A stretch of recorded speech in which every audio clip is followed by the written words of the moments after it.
Hai, Assalamualaikum warahmatullahi wabarakatuh.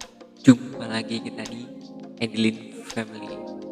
Nah, di kesempatan kali ini saya akan membahas mengenai lensa lagi. Sudah ada pertanyaan yang masuk ke saya yang mungkin teman-teman juga mengalami kondisi atau masalah seperti yang mungkin akan kita bahas kali ini.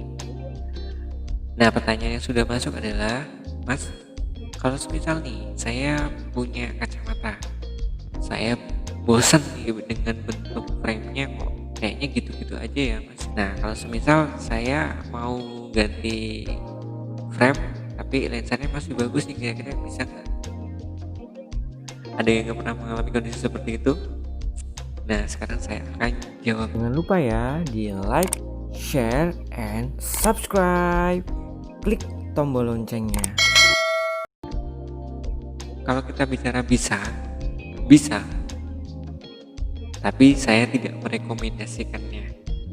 Kenapa? Karena eh, kacamata pada saat dibuat, ya lensanya itu pasti sudah benar-benar diset sesuai dengan set gitu. Jadi kalau semisal lensa yang sudah disetting sedemikian rupa itu tiba-tiba harus dipindah frame yang lain, kira-kira bakal nyaman nggak? Akan berpengaruh nggak dengan kenyamanan pada saat dipakai? Loh, kan frame-nya kan hampir mirip, atau mungkin frame-nya sama. Yes, kalau frame-nya sama tidak ada masalah. Nah, ngapain harus diganti? Kecuali rusak ya. Rusak bisa diganti, tapi frame-nya harus sama persis. Nah, kalau frame-nya hampir mendekati, oke lah, hampir mendekati.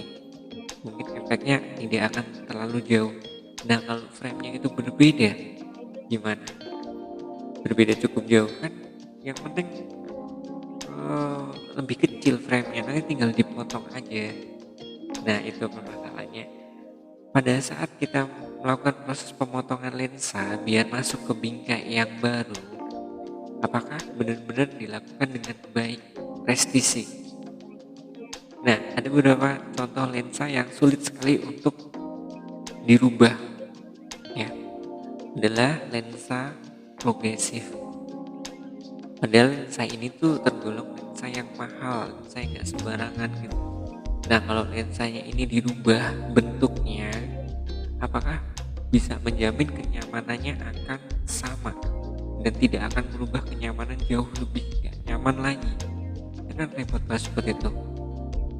Apakah kita malah tidak akan rugi kita menggunakan frame-nya gitu loh. Yang kedua adalah lensa silinder.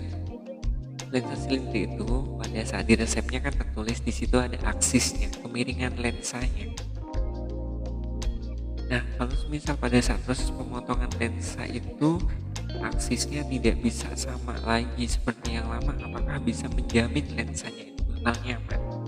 Nah, itu permasalahannya.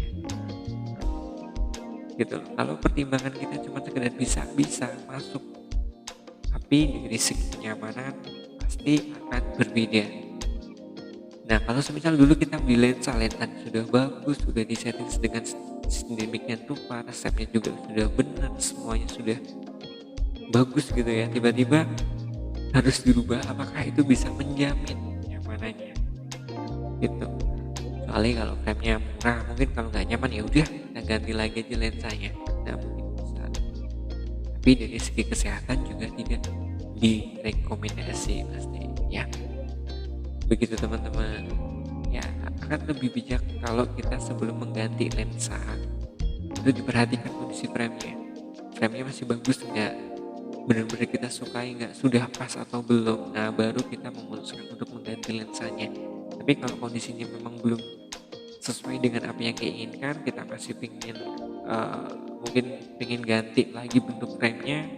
Kalau cuma ganti frame, lensa nggak dirubah nggak apa-apa, kita mungkin beli frame baru, kacamata baru. Tapi kalau kita berpikir untuk mengganti frame-nya tapi lensanya masih dipakai, ya menurut saya itu kurang tepat ya. Nah, kalau semisal nih lensanya masih baru, tapi frame-nya patah atau rusak, gimana?